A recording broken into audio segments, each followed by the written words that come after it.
Hi everyone, कैसे हैं आप। तो चलिए आज हम देखते हैं प्रोग्रामिंग में C++ में सी इन और सी आउट कैसे करवाते हैं।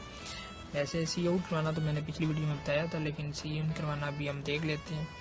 तो सबसे पहले हम डिक्लेयर कर देते हैं। पिछली वीडियो में मैंने डेटा टाइप के बारे में भी बताया था। तो इसमें हम इंट ले रहे हैं, इंट में इंटीजर वैल्यू स्टोर होगी। मैंने ले लिया इंट ए, अगर सेमी कॉलन, यहाँ तक बात मेरी ख़त्म। उसके बाद मैं ले लेता हूँ इंट बी और सेमी कॉलन। इसमें अभी मैं यूज़र से वैल्यू इंटर करवाऊँगा सी इन। पहले हम पिछली वीडियो में हम सी आउट करा रहे थे, वैल्यू खुद दे रहे थे, लेकिन अभी मैं कोई भी वैल्यू यूज़र से इंटर करवाऊँगा। तो चलिए आगे देख लेते हैं। मैं यूज़र को बोलता हूँ cout enter value of ए, आगे मैं एंड एल लगा देता हूँ। और इसी तरह मैं सी आउट इसमें मैं अभी सी आउट के बाद अभी मैं इससे सी इन करवाता हूँ। सी इन में मैं लिखता हूँ सी इन ए, और अभी इसी तरह मैं बी की वैल्यू भी यूज़र से लेता हूँ, तो उसमें भी मैं लिखता हूँ cout enter value of B. तो जैसा कि आप देख सकते हैं कि अभी मैं वैल्यू यूज़र से सी इन करवाने लगा हूँ। अभी मैं वैल्यू यूज़र से लेने लगा हूँ, तो इसके लिए भी मैं सी इन करवा देता हूँ बी। अभी ये दोनों वैल्यू मैं यूज़र से ले रहा हूँ। इसके बाद अभी मैं ये वैल्यू डिस्प्ले करवाने के लिए दोबारा से सी आउट करूँगा। उसमें मैं लिखता हूँ cout value of A is, आगे मैं ए लिख देता हूँ एंडल, और इसी तरह सी out value of B.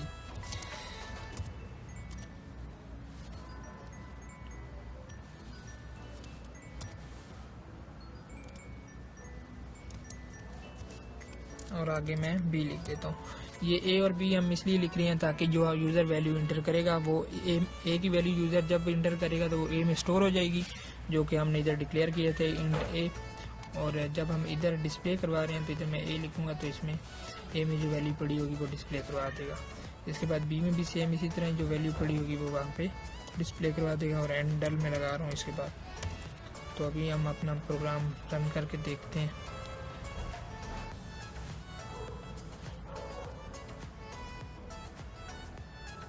Inter value of ए, तो ए की वैल्यू पहले ले रहे, ए की वैल्यू मैं कुछ इंटर कर देता हूँ। और उसके बाद इंटर वैल्यू ऑफ बी, तो मैंने इंटर कर दी। अभी ये पहले वो वैल्यू ले रहा था, अभी वो वैल्यू डिस्प्ले करवा रहा है। इंटर वैल्यू ऑफ ए उधर इज लिख दिया मैंने, ए लिखना था, और इंटर वैल्यू ऑफ बी, तो ये दोनों वो डिस्प्ले करवा रहा है। इसके बाद अभी हम इस दोनों वैल्यू को सम करते हैं। आज हम सम करने का भी तरीका देखते हैं। तो सम करने के लिए सबसे पहले जिस तरह मैंने इंट ए और इंट बी डिक्लेयर किया था, इसी तरह मैं एक और वेरिएबल डिक्लेयर करता हूँ, उसका नाम मैं रखता हूँ इंट सम सेमी कॉलन। और अभी मैं सम करूँगा sum is equal to A plus B. A और बी की वैल्यू को मैंने प्लस करना है, तो इसके लिए मैंने ए प्लस बी कर दिया। और उसके बाद दोबारा से सी आउट करवाऊँगा, और जो हमारे पास वैल्यू सम की आएगी वो हम डिक्लेयर कर डिस्प्ले करवा देंगे। तो मैं इधर सी आउट में लिख देता हूँ सम ऑफ ए एंड बी, ये मैंने लिख दिया। इसके बाद उधर मैंने इंट सम डिक्लेयर किया था, तो मैं इधर भी सम लिखूँगा, ये मैंने इधर भी सम लिख दिया। इसके बाद मैं हैंडल कर दूँ। अभी कंपाइल करके देखते हैं। फिर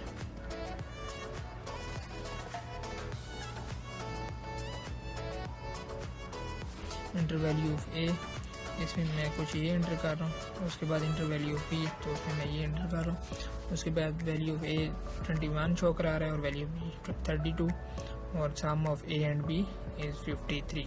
ये उसने हमें सम करके दे दिया। अभी इसके बाद मैं आपको सब्ट्रैक्ट करा के भी दिखा देता हूँ।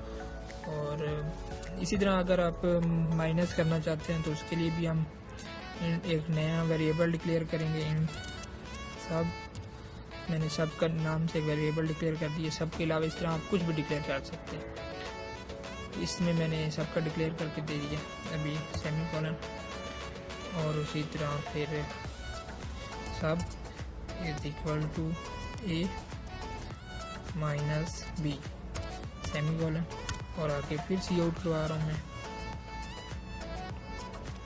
सेम उसी तरह जिस तरह सम के लिए हमने किया था उसी तरह सब्ट्रैक्ट के लिए भी इसी तरह ही करेंगे।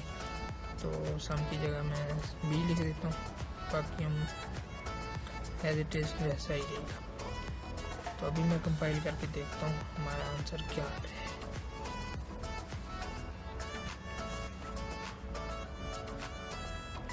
अभी आप देखे ए की वैल्यू ले रहा है वो मुझे, मैं कुछ भी इंटर कर दी, उसके बाद मैंने बी की इंटर कर दी, उसके बाद जो हमारे पास सम आ रहा है वो 53 आ रहा है, और जो हमारे पास सब्ट्रैक्ट करके वो दे रहा है, माइनस करके दे रहा है, वो 11 आ रहा है। इसके अलावा हम मल्टीप्लाई भी कर सकते हैं, डिवाइड भी कर सकते हैं, वो भी सेम इसी तरह ही करेंगे। इंट डिवाइड के नाम से आप डिक्लेयर कर दो और मल के नाम से डिक्लेयर कर दो, या मल्टीप्लाई पूरा लिख दो। तो इसी तरह सेम आप कर सकते हैं वो भी। अभी एक और बात मैं आपको इधर बताता हूँ कि अगर हम अभी इसी तरह मैं आपको मल्टीप्लाई भी करके दिखा देता हूँ और डिवाइड करके भी दिखा देता हूँ। तो चलिए मैं सब ये अगर हम इधर ही एक में ही डिक्लेयर कर दें इन सम सब मल्टीप्लाई और डिवाइड, तो ये भी चल जाएगा। मैं अभी वो भी आपको करके दिखा देता हूँ। ये सारे मैं इधर से हटा रहा हूँ,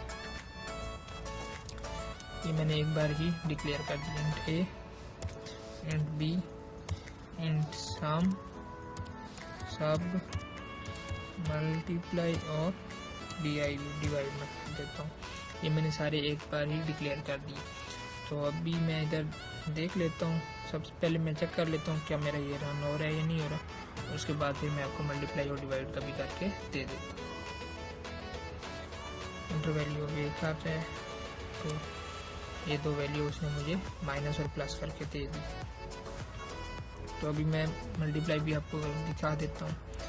इधर मैं लिख देता हूँ, ये कॉपी किया मैंने, उसके बाद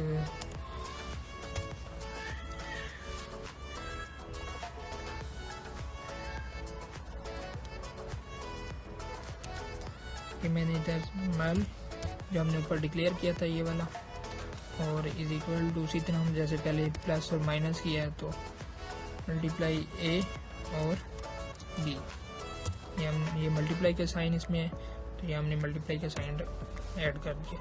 इसके बाद मैं इसमें डिस्प्ले करवाने के लिए भी मल लिख दूंगा, मल्टीप्लाई के लिए जो मैंने उधर डिक्लेयर किया था, और इधर भी मैं वही कर देता हूँ। इसे मैं मल्टीप्लाई तक ही करके बता रहा हूँ आपको, आप इसी तरह बाद में डिवाइड वाला भी कर सकते हैं। तो अभी आप देख लें, वैल्यू ऑफ ए में इंटर कर रहा हूँ 12, वैल्यू बी में 10 कर रहा हूँ। तो आप देख लें, वैल्यू ऑफ ए मैंने 12 इंटर की, वैल्यू ऑफ बी मैंने 10 इंटर की, जो हमारे पास सम आया वो 22 आया, और जो सब्ट्रैक्ट हुआ है वो हमारे पास 2 बचा है, और जो हमारे पास मल्टीप्लाई हुआ है वो हमारे पास वैल्यू 120 आई है। तो इसी तरह आप डिवाइडेड वाला भी कर सकते हैं, जो कि मैंने ऊपर इनिशलाइज कर दिया था, और आप इसी तरह आके वो भी यूज़ कर सकते हैं। उम्मीद है आपको यहाँ तक बात क्लियर होगी। तो बाकी का आगे हम देखेंगे इंशाल्लाह। अगर इसके रिलेटेड आपका कोई क्वेश्चन है तो वो आप कमेंट सेक्शन में पूछ सकते हैं। तब तक के लिए अल्लाह।